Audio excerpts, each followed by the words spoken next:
I am Julia Ward, and 45 years of peaceful solitude is about to end in the most unexpected way. My herbal shop sits quietly on Valencia Street in San Francisco's Mission District, where I've spent the last decade mixing tinctures and counseling souls seeking natural healing. The morning fog still clings to the windows when I notice her for the first time through the glass, a woman with platinum blonde hair pacing outside like a caged leopard. She's younger than my usual clients, maybe early 30s, wearing expensive athletic wear that screams money. Her blue eyes dart between my shop sign and her phone, clearly debating whether to enter. There's something raw about her, unfinished, like a sentence missing its period. "Can I help you?" I ask when she finally pushes through the door, bells chiming overhead. Maybe, probably not. Her voice carries a slight rasp, the kind earned through years of shouted commands over engine noise. My therapist says I need grounding, whatever that means. Brooke Bell, right? From the retreat sign-up list? She nods, surprised. You know racing? I know hurt when I see it. The weekend yoga retreat in Marin County becomes her reluctant refuge. I watch her struggle through basic poses, her body clearly built for speed rather than stillness. When our instructor announces meditation partnerships, fate intervenes. Julia and Brooke, you'll work together. We sit cross-legged facing each other, the afternoon sun filtering through redwood branches above us. The exercise requires synchronized breathing, palms touching, eyes closed. Her hands are calloused from gripping steering wheels, warm against my softer skin. Breathe with me, I whisper. Let everything else go. Something shifts in that moment. Not attraction exactly, but recognition. Like finding a frequency you didn't know you'd been searching for. Her breathing slows, matching mine, and I feel something I haven't experienced in years, connection. When the session ends, she doesn't immediately pull away. Neither do I.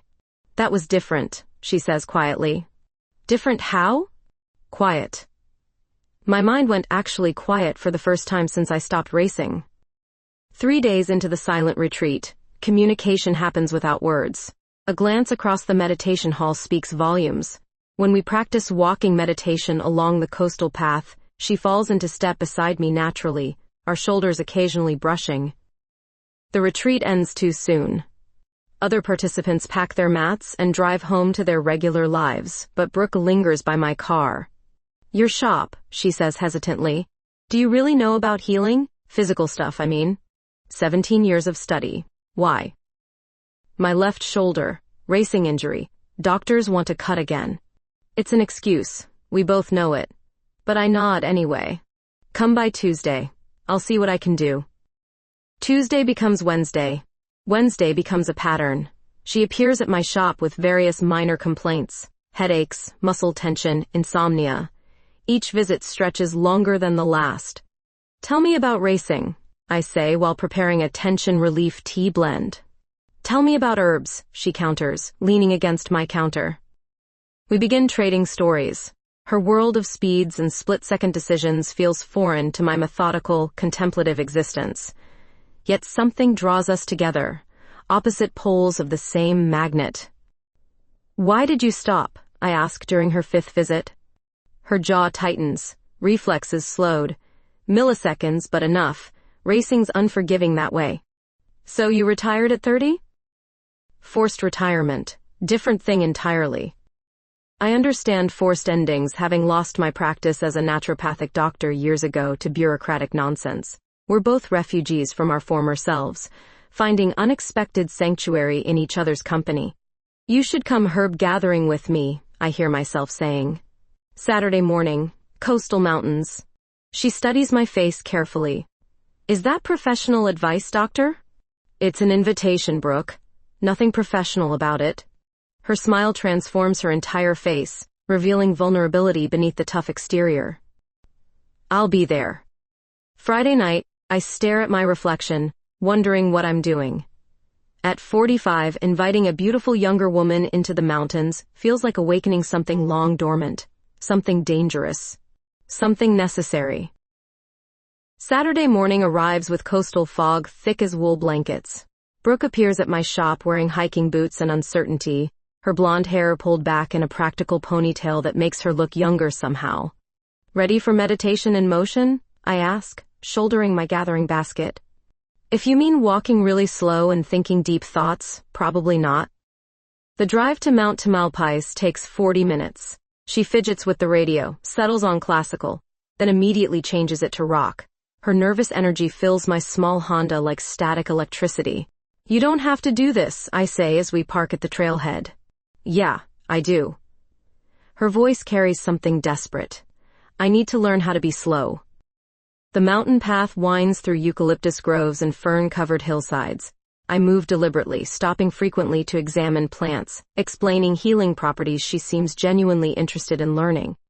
She asks intelligent questions about tannins and alkaloids, her racing mind adapting quickly to botanical concepts.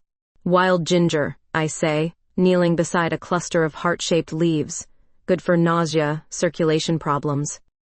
She crouches beside me, close enough that I catch her scent, something clean and expensive mixed with morning coffee. When our shoulders brush reaching for the same plant, neither of us pulls away immediately. How do you know it won't poison me? Years of study. Plus this. I show her the distinctive root structure. Trust comes from knowledge. Or faith. Sometimes. We work in companionable silence, filling my basket with feverfew, California poppy, and wild mint. Her movements become less hurried as the morning progresses, like she's learning the rhythm of earth time rather than lap time. Tell me something real, she says suddenly as we rest on a fallen redwood trunk. Real how? Something nobody else knows. I consider this, watching fog lift from the valley below. I gave up my medical practice because I fell in love with a patient, another woman. Back then, smaller town. It destroyed everything. She's quiet for a long moment. How long ago? 12 years. Different world then. Not that different. Her voice carries old pain. Racing's still a boys' club. Always was. The confession hangs between us like morning mist, raw and honest. I understand now why she seems so carefully constructed, so afraid of showing softness. The intensive retreat starts next week, I say finally. 7 days of deep practice. They assigned us as partners again. Good. She meets my eyes directly. I was hoping. The path back down proves more challenging. Loose gravel and steep sections require careful attention. When Brooke slips on a particularly treacherous slope, I grab her arm instinctively. She steadies herself against me, both hands gripping my shoulders. For a moment, we're frozen that way. Her body pressed against mine, faces inches apart. Her breathing quickens, and I realize mine has too. The forest around us seems to hold its breath. Julia, she whispers. Yes. I've never what? Instead of answering, she kisses me, soft at first, questioning, then deeper when I don't pull away. Her lips taste like the wild mint we gathered, sweet and slightly bitter. My hands find her face, fingers threading through escaped strands of blonde hair. When we break apart, she looks stunned by her own boldness. Damn, she breathes. Yeah. Was that okay? I laugh, feeling lighter than I have in years. More than okay. The drive home passes in charged silence. Every red light feels like an opportunity. Every curve in the road an excuse for stolen glances. I park outside my shop, but neither of us moves to get out. The retreat, she says finally. 7 days, starting Monday. 7 days of sitting close to you, trying to meditate while thinking about this morning. Might be challenging. She grins, the expression transforming her face completely. I like challenges. That evening, I prepare herbs from our morning's gathering, my hands still tingling with the memory of her touch. The shop feels different somehow, charged with possibility I hadn't allowed myself to imagine. My phone buzzes with a text. Thanks for today. Looking forward to Monday. B. I stare at the message for several minutes before responding, me too. 3 simple words that feel like stepping off a cliff. At 45, I thought I'd learned all my heart's secrets. Apparently, I was wrong. Sunday drags by with the weight of anticipation. I reorganize my herb cabinet twice, practice meditation cushion arrangements, and change clothes 3 times like a teenager preparing for a first date. Because maybe, in a way, that's exactly what this is. Monday morning arrives with the weight of unspoken promises. The intensive retreat center in Marin feels like stepping into a different world, one where normal rules don't apply, and 7 days stretch ahead like an eternity of possibility. Brooke appears wearing soft linen pants and a white tank top that makes her blonde hair luminous in the morning light. We claim meditation cushions side by side, close enough that I can feel the warmth radiating from her skin. Partners for breathing exercises, instructor Sarah announces. Eye contact throughout, no talking. This proves nearly impossible. Looking into Brooke's blue eyes while synchronizing our breath feels impossibly intimate. Her gaze holds mine with an intensity that makes my pulse quicken, and I wonder if everyone else can see this electricity crackling between us. Deeper, Sarah guides. Let your breath merge with your partner's. Brooke's lips part slightly as she inhales, and I find myself memorizing the curve of her mouth. When her tongue darts out to wet her lips, I nearly lose the rhythm entirely. Focus, Julia, I whisper to myself, but she catches it and smiles. During walking meditation along the forest path, we fall into step naturally. The retreat's silence rule means communication happens through glances and almost touches. When she brushes pine needles from my shoulder, her fingers linger longer than necessary. Lunch is eaten in continued silence, but our knees bump under the shared table repeatedly. Each contact sends little shocks up my spine, making me hyper-aware of every inch of space between us. Partner stretching session, Sarah announces after lunch. Support each other's poses. This becomes exquisite torture. Helping Brooke into a backbend requires my hands on her ribcage, feeling her muscles flex and release under my palms. When she assists my forward fold, her hands rest on my lower back, thumbs tracing small circles that definitely aren't part of standard yoga instruction. You two have excellent connection, Sarah observes, and I feel heat rise in my cheeks. That evening, as other retreatants head to their dormitory rooms, Brooke lingers on the meditation deck overlooking the valley. Stars emerge in the clear sky, and she pats the wooden planking beside her. We sit in comfortable silence, shoulders touching, watching lights twinkle in the distance. The day's accumulated tension feels ready to explode into something dangerous. This is harder than I thought, she says quietly. The meditation? Being close to you all day. Pretending I'm not thinking about Saturday. My heart hammers against my ribs. What are you thinking?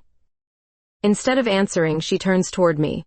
In the starlight, her face looks ethereal, all sharp cheekbones and soft shadows. Her hand finds mine, fingers interlacing with practiced ease. I keep wondering what would happen if I kissed you again. Only one way to find out. This time, there's nothing tentative about it. She cups my face with her free hand, pulling me closer as our lips meet. The kiss is deeper than our first, more urgent, full of 3 days' worth of suppressed longing. I taste spearmint tea on her tongue and feel my careful composure crumbling. When we break apart, both breathing hard, she rests her forehead against mine. Damn regulations, she murmurs. What regulations? No fraternizing during retreats. I checked. I laugh despite myself. You researched retreat rules? Former athlete, I always read the fine print. Her thumb traces my cheekbone. 4 more days feels impossible. We could leave early. Could we? The suggestion hangs between us, loaded with implication. Leaving would mean acknowledging this thing growing between us, giving it space to breathe and develop. It would also mean facing the enormous gap between our ages and life experiences. I have a shop to run, I say finally. You have... What exactly do you have? Nothing. That's the problem. Her voice turns bitter. No career, no purpose, no identity beyond what I used to be. You have time to figure it out. Do I? I'm 31, Julia. Most people have their lives together by now. Most people haven't lived the life you've lived. We sit quietly, the weight of our different circumstances settling between us. She's young enough to reinvent herself completely. I'm old enough to know how difficult that can be. Tell me about your marriage, she says suddenly. The question catches me off guard. Ancient history. Why? I need to understand what I'm up against. You're not up against anything. Richard and I divorced 8 years ago, amicably. We wanted different things. What things? I consider how much truth to reveal. He wanted children and suburban normalcy. I gesture vaguely at the stars above us. This. Adventure. Authenticity. And the woman you mentioned? From your medical practice? Elena. Her name still carries weight after all these years. She was magnificent. Brilliant lawyer, beautiful, completely unavailable. I thought I loved her. Thought? Now I know the difference between infatuation and... I stop myself before saying something irreversible. And what? And possibility. Brooke studies my face in the starlight, reading layer upon layer of meaning in those two words. When she kisses me again, it's soft and sweet and full of promises we're not ready to make aloud. 4 more days, she whispers against my lips. 4 more days. But even as I say it, I know we won't last that long. The pull between us feels too strong, too inevitable, like gravity itself is drawing us together, and fighting it would be futile. Some forces of nature can't be resisted, only surrendered to completely. We don't last the 4 days. Tuesday evening finds us packing our retreat bags in awkward silence, the weight of unfinished conversations heavy between us. Sarah raises an eyebrow when we cite personal emergencies, but doesn't press for details. The drive back to San Francisco feels charged with possibility and terror in equal measure. Brooke's hand rests on the gear shift between us, close enough to touch but carefully maintained at a distance that screams with intention. Come upstairs, I say, when we reach my shop. I'll make dinner.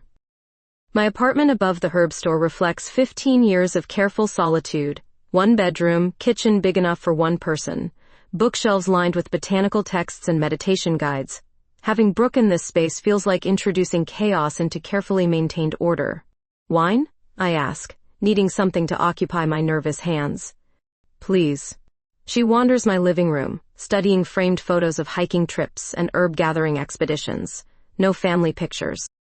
My parents died years ago. No siblings, no kids. I hand her a glass of Pinot Noir. What about you? Racing family. Father and 2 brothers, all drivers. They don't exactly understand my current situation, which is unemployed former athlete questioning everything she thought she knew about herself. We settle on my couch, maintaining careful distance despite the pull drawing us closer. The wine helps ease some tension, but creates others, like the way she keeps licking drops from her lips, or how her laugh makes something clench low in my stomach.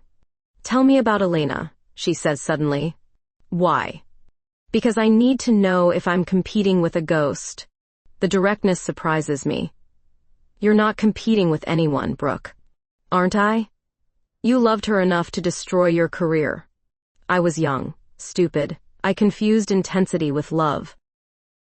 I set down my wine, turning to face her fully. Elena was beautiful and brilliant and completely self-absorbed. I projected what I wanted to see onto her. And now? Now I'm old enough to know the difference between fantasy and real connection. Something shifts in her expression. Is that what this is? Real connection? Instead of answering, I reach out to touch her face. Her skin is impossibly soft, and when she leans into my palm, I feel something inside me break open. I don't want to hurt you, I whisper. You won't.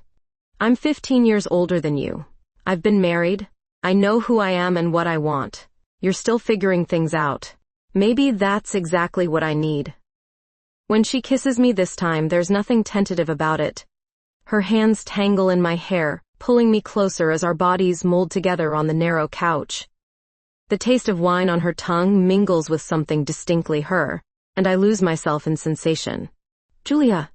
She breathes against my neck, and hearing my name in her voice does something devastating to my resolve. Are you sure? I managed to ask. I've never been more sure of anything. What follows unfolds like a meditation in itself, slow, deliberate, breathtaking in its intimacy. She leads me to my bedroom with confidence that surprises us both, her hands exploring with reverent curiosity. When I respond with equal fervor, mapping the planes of her body with trembling fingers, her soft gasps fill the quiet space. You're beautiful, I whisper against her shoulder, meaning it completely. So are you. Afterward, we lie entwined in my sheets, her head on my chest, my fingers tracing lazy patterns on her bare arm. The silence feels comfortable now, full of shared understanding rather than unspoken questions. I should go, she says eventually, but makes no move to leave. Should you? Probably. This is all very new. We can take it slow. She lifts her head to look at me directly. Can we? Because I don't feel very slow about you. What do you feel? Terrified, exhilarated. Like I've been holding my breath for years and finally remembered how to exhale. I understand completely. Racing withdrawal? Life withdrawal. She settles back against me. I've been existing on adrenaline for so long, I forgot what it felt like to actually feel things. And now? Now I feel everything. It's overwhelming. We talk until nearly midnight, sharing stories about first times and disappointments, dreams abandoned and others discovered. She tells me about the loneliness of being the only woman in most racing circles, the constant pressure to prove herself, the devastating moment when she realized her reflexes had betrayed her. I share my own isolation, the years after my divorce when I convinced myself solitude was preferable to vulnerability, the slow process of building a life around healing others while neglecting my own needs. We're both refugees, she observes. From what? Ourselves. The people we thought we had to be. When she finally dresses to leave, we both know something fundamental has shifted. She pauses at my door, car keys in hand, looking uncertain for the first time all evening. What happens now? She asks. Whatever we want to happen. I want to see you tomorrow. Then see me tomorrow. Her smile could power the city. I will. After her footsteps fade on the stairs, I sit in my kitchen drinking chamomile tea and wondering what I've begun. At 45, falling for someone feels different than it did at 30, more deliberate, less forgiving of mistakes, infinitely more precious for its rarity. My phone buzzes. Thank you for tonight. Sleep well. B. I respond immediately. Thank you for taking the leap with me. Outside, San Francisco settles into its late-night rhythm, but I remain awake for hours, replaying every moment, every touch, every whispered confession. Tomorrow will bring questions and complications, but tonight belongs entirely to possibility. Tomorrow becomes a string of perfect days that blur together like watercolors in rain. Brooke appears at my shop each morning bearing coffee and croissants, her presence transforming my careful routine into something warmer, more alive. She learns to identify herbs by sight, helps customers with surprising intuition, and makes me laugh in ways I'd forgotten were possible. You're glowing, my friend Sarah observes during her weekly visit. She owns the pottery studio 3 doors down, and has been watching my transformation with barely concealed amusement. It's the new moisturizer. It's the blonde who's been here every day this week. I busy myself reorganizing already perfect herb jars. Brooke's helping with the business. Julia, honey, I've known you for 8 years. You've never glowed for moisturizer. 3 weeks pass in a haze of shared dinners, morning hikes, and stolen kisses between customers. Brooke starts leaving clothes in my dresser, toiletries in my bathroom. We don't discuss it, it simply happens, natural as breathing. Move in with me, I say one evening as we wash dishes together. She pauses, dish towel in hand. Are you sure? I'm tired of you leaving every night. What about taking things slow? This feels right. Doesn't it feel right? Her answer comes in the form of a kiss that tastes like the future we're building together. The morning everything changes starts like any other. Brooke brings coffee, I unlock the shop, customers drift in seeking remedies for minor ailments. At 11, I have my annual appointment with Dr. Martinez for my routine physical. Just a precaution, she says, ordering additional blood work after finding some irregularities during the exam. Probably nothing, but let's be thorough. I don't mention it to Brooke. Why worry her over routine medical nonsense? 2 days later, Dr. Martinez calls during the afternoon rush. I step into the back room for privacy, expecting reassurance about vitamin deficiencies or hormone fluctuations. Julia, I need you to come in. Today, if possible. Something in her voice makes my blood turn cold. What kind of results? We should discuss this in person. Tell me now. A long pause. The imaging shows masses on both ovaries, We need more tests, but the preliminary blood work suggests ovarian cancer. Early stage, we think, but Julia, we need to move fast.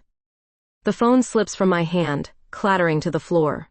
Through the doorway, I can see Brooke helping a customer choose essential oils, her blonde hair catching afternoon sunlight streaming through the windows. She looks happy, settled, like she's finally found her place. I'm about to destroy it all. Julia? Dr. Martinez's voice echoes from the dropped phone. Are you there? I retrieve the phone with shaking hands. How long? With treatment, the prognosis can be very good for early-stage cases, but we need to start immediately. The words blur together. Surgery, chemotherapy, 5-year survival rates, lifestyle changes. I nod and agree to appointments I'll never remember making, my mind fixated on one devastating thought. Brooke is 31 years old. She doesn't deserve this. When I return to the shop, she takes one look at my face and immediately flips the sign to closed. What happened? Nothing. Just some test results. What kind of test results make someone look like they've seen their own grave? I can't meet her eyes. It's complicated. Uncomplicate it. The silence stretches between us like a chasm. She deserves the truth, but giving it to her feels like handing her a prison sentence. She's just started living again, rediscovering joy after years of competitive emptiness. How can I ask her to become a caregiver? Julia. Her voice turns gentle. Whatever it is, we'll handle it. Will we? You've been with me all of 3 weeks. Best 3 weeks of my life. You don't understand what you're saying. Then explain it to me. I force myself to meet her gaze, memorizing the trust I see there before I shatter it completely. I have ovarian cancer, early stage, but it's going to require surgery and chemotherapy and months of uncertainty.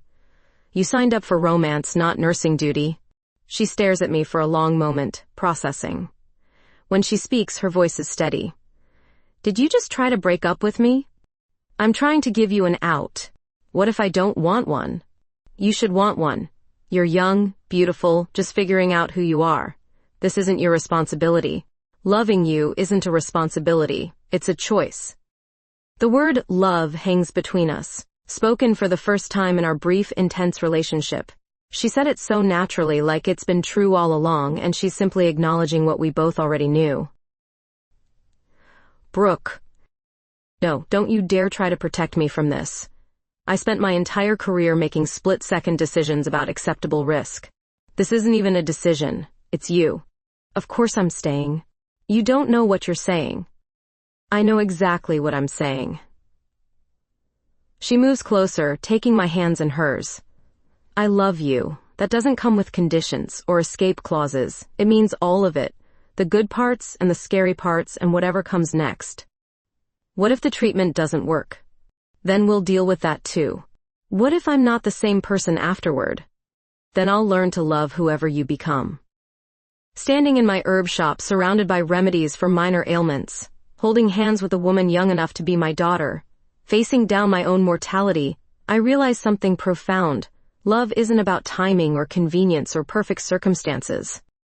It's about choosing someone completely, even when everything else falls apart. I'm terrified, I whisper. Me too. But we're terrified together. Surgery happens fast, too fast.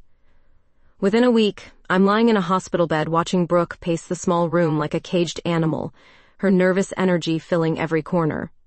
The procedure went well, according to Dr. Martinez, but the recovery stretches ahead like an uncertain road. Stop fidgeting, I tell her. You're making me dizzy. Sorry. I don't do hospitals well. Bad memories?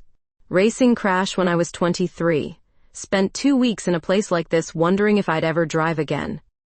She settles into the bedside chair, taking my hand carefully to avoid the IV line. Her palms are warm, grounding me in the present moment, rather than letting anxiety spiral into worst-case scenarios. The oncologist wants to start chemo next week, I say quietly. Okay. It's going to be rough. Hair loss, nausea, fatigue. I won't be myself for months. You'll still be you. How can you be so sure? Because I've seen you handle difficult things with grace. This is just another difficult thing. Dr. Martinez arrives with discharge papers and a folder thick with treatment information. Brooke asks more questions than I do, taking notes like she's preparing for another racing season. Her thoroughness surprises the medical team and embarrasses me slightly. She's very invested, Dr. Martinez observes after Brooke steps out to move the car. Too invested, maybe? In my experience, having someone fight alongside you makes all the difference. Don't push her away out of misguided nobility. The first week home proves challenging. Brooke transforms into a caretaker with military precision, researching nutrition protocols and organizing medication schedules with obsessive detail. She moves completely into my apartment, claiming the couch when I insist the bed is still mine to share. You need proper rest, she argues. I need you next to me. What if I bump your incision? Then we'll deal with it. She relents, but sleeps so carefully that I barely feel her presence. It's like sharing the bed with a ghost version of the passionate woman I fell for. Sarah visits constantly, bringing soup and gossip from the neighborhood. During one afternoon visit, she corners Brooke in the kitchen while I nap. You don't have to do this, I hear her say through the thin walls. Do what? Play nursemaid. Julia has other friends, resources. You barely know her. I know enough. Do you? Because from where I stand, this looks like a young woman sacrificing her prime years for someone else's crisis. That's not what this is. Isn't it? You're 31, beautiful, newly single. You could be dating anyone, living anywhere. Instead, you're changing bandages and monitoring medication schedules. I hold my breath, waiting for Brooke's response. Part of me wants her to defend our relationship. Another part fears she might agree with Sarah's logic. You think I'm here out of obligation? Brooke's voice carries an edge I've never heard before. I think you're here because you're kind, and you feel sorry for her. You're wrong. Am I? What happens when the novelty wears off? When treatments get harder and recovery takes longer than expected? Then we get through it together. And if she doesn't recover? A long silence follows. I strain to hear footsteps, cabinet doors, any sign of movement in the kitchen. Finally, Brooke speaks again. Then I'll have loved someone worth loving for however long I got to love her. That's not sacrifice, Sarah. That's privilege. When Sarah leaves shortly after, Brooke finds me pretending to sleep. She settles on the bed beside me, her hand resting gently on my arm. How much did you hear? Enough. Are you upset? I turn to face her, studying the worry lines creasing her forehead. Are you having second thoughts? About us? Never. About whether I'm helping or just getting in your way? Constantly. You're helping. Am I? Because sometimes I feel like I'm smothering you with good intentions. Come here. She moves closer, careful not to jostle my healing incision. I cup her face with both hands, thumbs tracing her cheekbones. I love you too, I say quietly. I should have said it before. I love your ridiculous research habits, and your middle-of-the-night worry sessions, and the way you reorganized my spice cabinet without asking. I asked. You said you were making tea. I was. I just happened to alphabetize everything while the water boiled. This makes me laugh, which makes her smile, which leads to kissing that tastes like relief and promise combined. For the first time since surgery, I feel like us again rather than patient and caregiver. Chemo starts Monday, I whisper against her lips. I know. It's going to get worse before it gets better. I know that too. I might not be very good company for a while. Neither am I most of the time. That's never stopped you. We lie together in the afternoon light filtering through my bedroom windows, talking softly about treatment schedules and backup plans. Her hand traces gentle circles on my chest, avoiding the surgical site but maintaining connection. Thank you, I say eventually. For what? Choosing this. Choosing me. Especially when there are easier choices available. There are no easier choices, just different ones. This one feels right. Even when it's hard? Especially when it's hard. Later that evening, we make dinner together for the first time since surgery.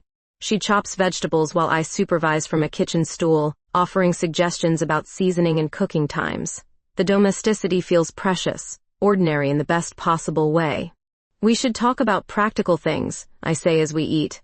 What kind of practical things? Money. Insurance. What happens to the shop during treatment? Already handled.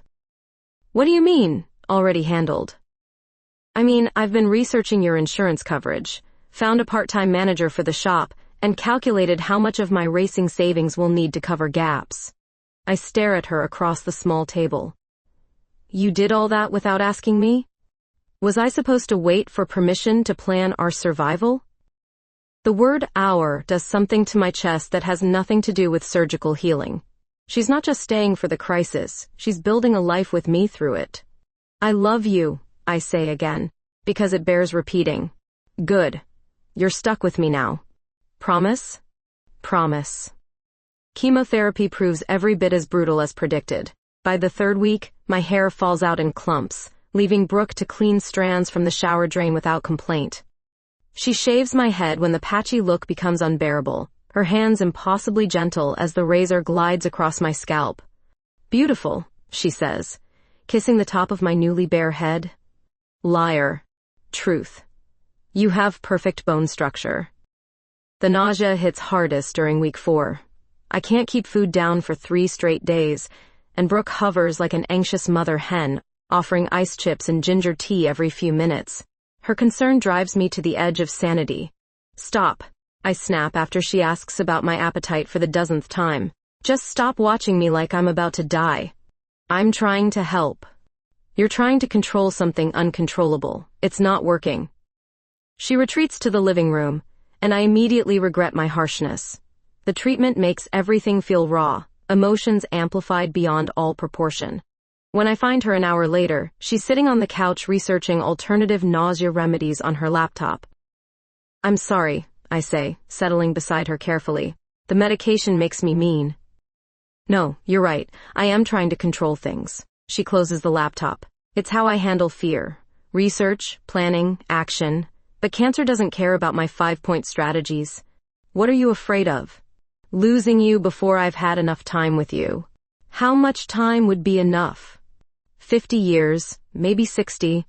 This makes me smile despite feeling terrible. Ambitious. I'm an ambitious person. 2 months into treatment, Richard appears at my shop without warning. My ex-husband looks exactly the same. Graying temples, expensive suit, confidence bordering on arrogance. Brooke handles the encounter with remarkable composure considering she's never met him before. You must be the friend Julia mentioned, he says, not bothering to hide his assessment of her appearance. Brooke Bell. And you're the ex-husband she definitely didn't mention. His smile turns predatory. Richard Ward. I came as soon as I heard about Julia's condition. Heard from whom? Mutual friends, Sarah specifically. She's concerned about Julia's judgment lately. I emerge from the back room in time to catch his implication. My judgment is fine, Richard. What do you want? To discuss your will. And the shop. You can't seriously be planning to leave everything to someone you've known for 2 months. It's been 4 months, and my estate planning is none of your concern. Isn't it? We were married for 12 years. I care about your well-being.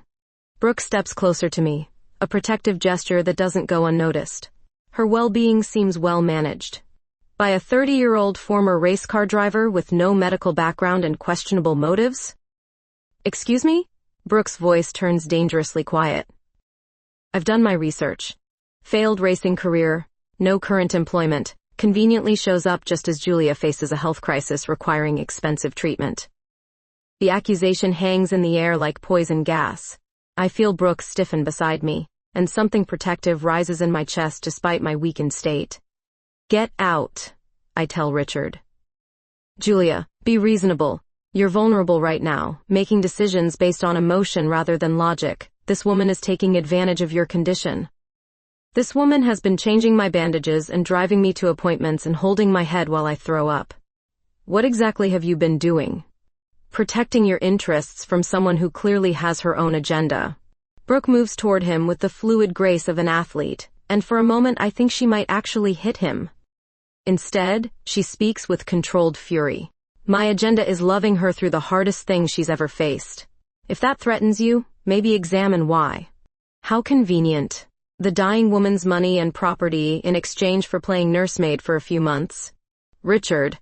My voice cuts across his words like a blade. Leave. Now. Before I call the police. You can't seriously believe she loved you before knowing about your net worth. Actually, I can. Because unlike you, she never asked about my finances or property values or retirement accounts. She asked about my dreams.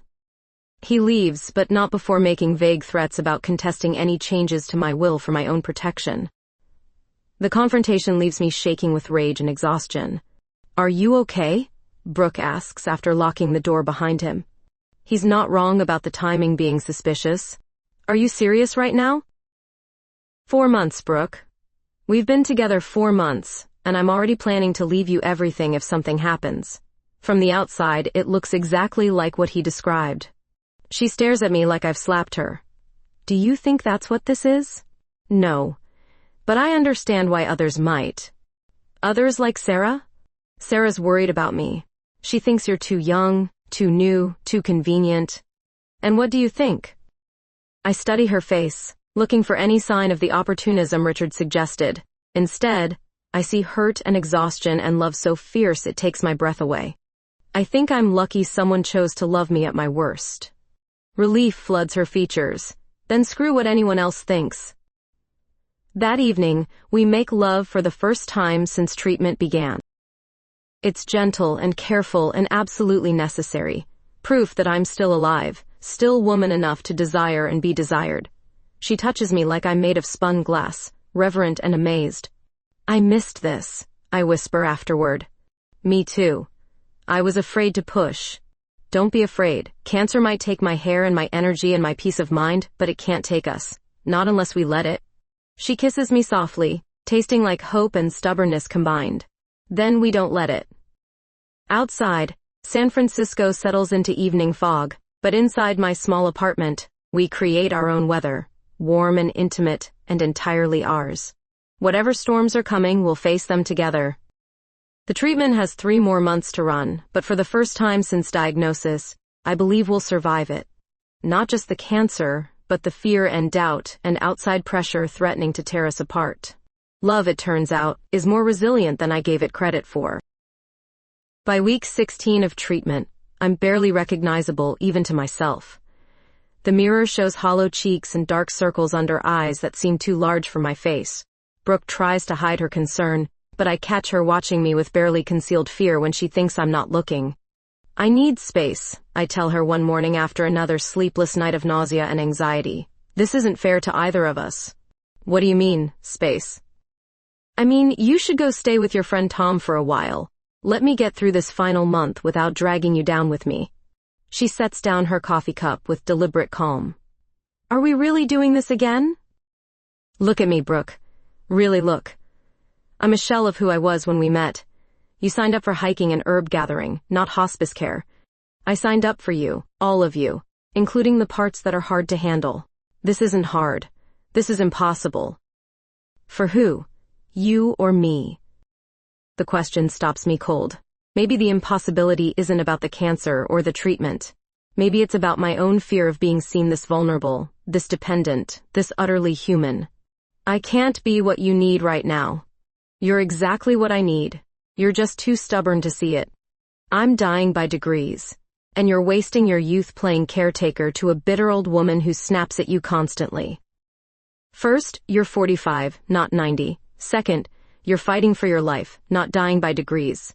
And third, I'd rather waste my youth loving you than spend it doing anything else. Why? The rawness in my voice surprises us both. She studies my face for a long moment, then moves closer. Because you make me brave. Because you see possibilities in everything, even weeds growing through sidewalk cracks. Because you laugh at my terrible jokes and reorganize your entire life without complaint when I leave racing gear in your meditation space. Those aren't reasons to stay through this hell. No. But this is, I can't imagine any version of my future that doesn't include you in it. Cancer doesn't change that. It just makes the future more precious. I want to argue, to push her away again, but exhaustion wins. I'm scared I'll destroy what we have. The only way to destroy it is by giving up on it. That afternoon, while I sleep fitfully on the couch, she packs a bag. I wake to find her by the door with her overnight case, and my heart stops. You're leaving. I'm giving you what you asked for, space. Her voice is carefully neutral. Tom's expecting me. Brooke, wait. No. You've made it clear this is too much. I won't force myself on someone who doesn't want me here. That's not what I said. Isn't it? She's right, of course. In trying to protect her, I've been pushing away the one person fighting this battle beside me. The one person who chose to stay when everyone else offered sympathy from a safe distance. Don't go. Give me a reason to stay that isn't about guilt or obligation. I stand on shaking legs, crossing to where she waits by the door. Up close, I can see the toll these months have taken on her too. New lines around her eyes, tension in her shoulders, the careful way she holds herself like she's bracing for another rejection. I love you, I say simply. Not past tense, not conditional on my health improving. Present tense, right now, bald and sick and possible to live with. Then why keep trying to push me away? Because I'm terrified you'll wake up one day and realize you could have loved someone easier. Easier doesn't mean better, but it means simpler, less complicated, less scary. She drops her bag and cups my face in both hands. Julia, listen to me. I don't want easier, I want you. The complicated, scary, magnificent you, who argues with oncologists and grows impossible herbs in window boxes and makes me feel like I finally understand what home is supposed to feel like. When she kisses me, it's desperate and fierce and full of months' worth of suppressed longing. I respond with equal fervor, hands fisting in her shirt, pulling her closer until there's no space between us. I missed you, I whisper against her lips, though she never actually left. I missed you too. That night, we make love like we're trying to erase the distance I created between us. Every touch carries apology and forgiveness. Every kiss a promise to stop sabotaging what we've built together. She worships my changed body with reverent attention, making me feel beautiful despite everything cancer has stolen. Stay, I breathe as she moves above me, her face illuminated by streetlight filtering through my bedroom windows. Always. Even when I'm impossible? Especially then. We move together with desperate tenderness, rediscovering rhythms interrupted by fear and medical appointments, and my stubborn insistence on martyrdom. When release finally claims us both, I cry from relief as much as pleasure. No more pushing me away, she says afterward, traced lazy patterns on my chest. I can't promise that. The treatment makes me crazy sometimes. Then be crazy, but be crazy with me, not without me. What if the cancer comes back? Then we'll fight it again. What if it wins? Then we'll have loved each other as completely as possible for however long we got. The simplicity of her logic undoes me completely. All these months, I've been planning for worst-case scenarios instead of embracing what we have right now. All these months, I've been so afraid of dying that I forgot about living. The final treatment is next week, I say quietly. I know. Then we wait for test results to see if it worked. Together. Outside, the city sleeps, but we remain awake, talking softly about futures that suddenly seem possible again. The cancer isn't gone yet, might never be completely gone, but we are. Battered and changed but fundamentally intact.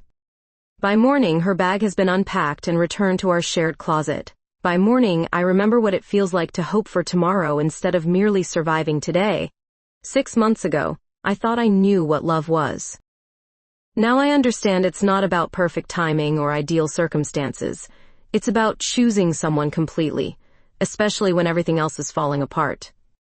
Especially when staying requires more courage than leaving. Especially when forever might be shorter than planned, making every moment infinitely more precious. The call comes on a Tuesday morning in early October, 6 months after my final chemotherapy treatment.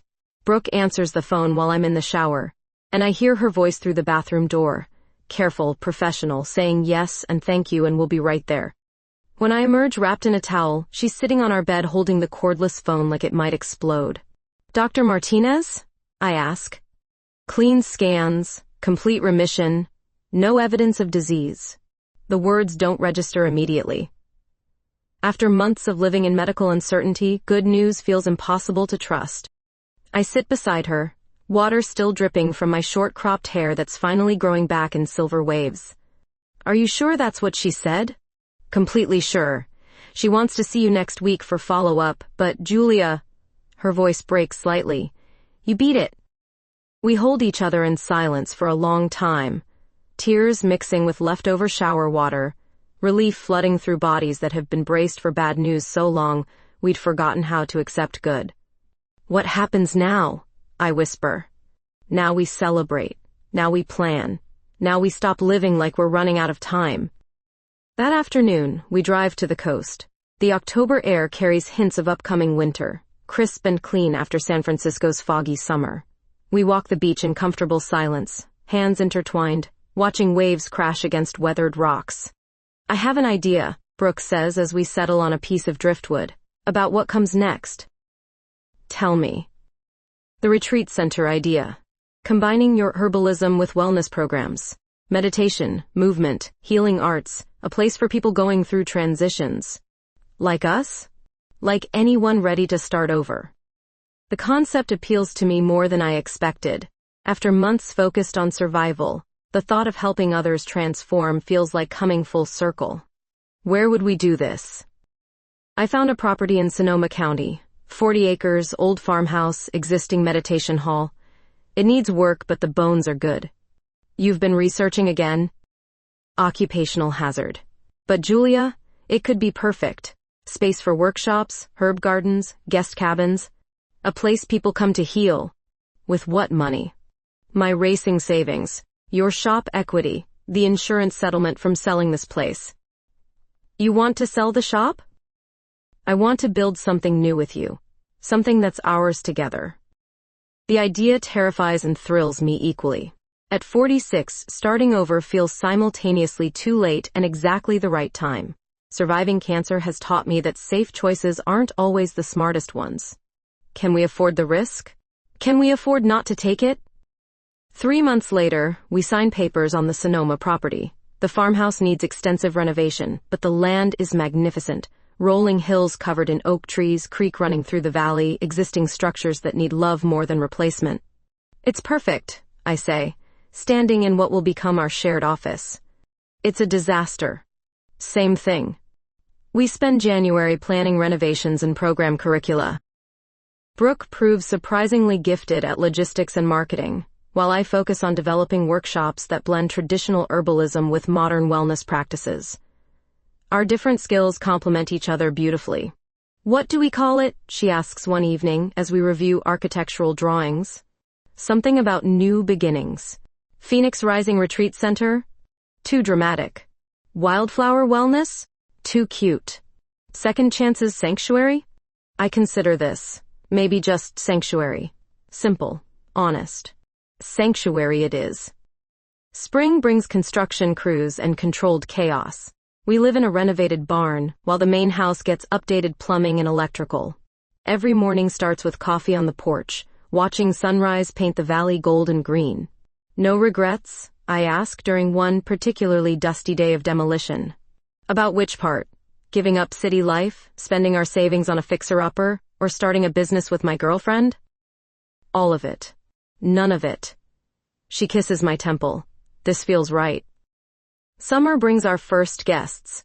The workshops start small to weekend programs for people dealing with health crises, career transitions, relationship changes. Word spreads slowly but steadily. We're getting requests for longer programs. Brooke reports during our evening planning session. Week-long intensives, month-long sabbaticals. Are we ready for that? Are we ever ready for anything? By autumn, Sanctuary is thriving. We hire additional staff, expand program offerings, and begin planning guest cabins for the following year. The Cancer Center in San Francisco refers patients to our healing workshops. Online reviews mention the peaceful setting and practical wisdom we provide. Remember when you thought I was too young to understand what I was choosing? Brooke asks one evening as we walk through our herb garden. You were too young. So was I, in different ways. And now? Now I think maybe love makes us all the right age. On the anniversary of my remission diagnosis, we host a small celebration for friends and family. Sarah comes up from the city, having finally accepted that Brooke isn't going anywhere. Tom, Brooke's mechanic friend, brings his new girlfriend and marvels at the transformation. You two did all this? He asks, gesturing at the renovated buildings and thriving gardens. We had help, I say. We had each other, Brooke corrects. That night, after everyone goes home, we sit on our front porch drinking wine and watching stars emerge in the clear sky. The silence feels comfortable, full of shared accomplishment and future possibilities. I have something for you, Brooke says suddenly, pulling a small box from her pocket. My breath catches. Brooke. It's not what you think. Well, it is, but also different. She opens the box to reveal simple silver bands, matching, elegant, clearly chosen with care. I know we can't legally marry yet, but I want to promise you something. What kind of promise? The forever kind. The through everything kind. The kind that says whatever happens next, we face it together. I take one of the rings, examining the way it catches moonlight. Are you proposing? I'm promising. There's a difference. What difference? Proposals ask questions. Promises make statements. She slides the ring onto my finger and I do the same for her. No officiant, no witnesses, just two women who survived cancer and doubt and other people's opinions to find something worth protecting. I promise to, I say quietly. Good. We kiss under the star-filled sky, tasting wine and possibility and the sweet satisfaction of having built something beautiful together. Tomorrow will bring new guests, new challenges, new opportunities to help others find their way through difficult transitions. Tonight belongs entirely to us. Two women who took impossible chances and discovered that sometimes the scariest leaps lead to the softest landings. Sanctuary spreads around us like a promise kept. Proof that starting over isn't about age or timing or perfect circumstances. It's about courage and commitment and the radical act of choosing love even when everything else is uncertain. Especially then.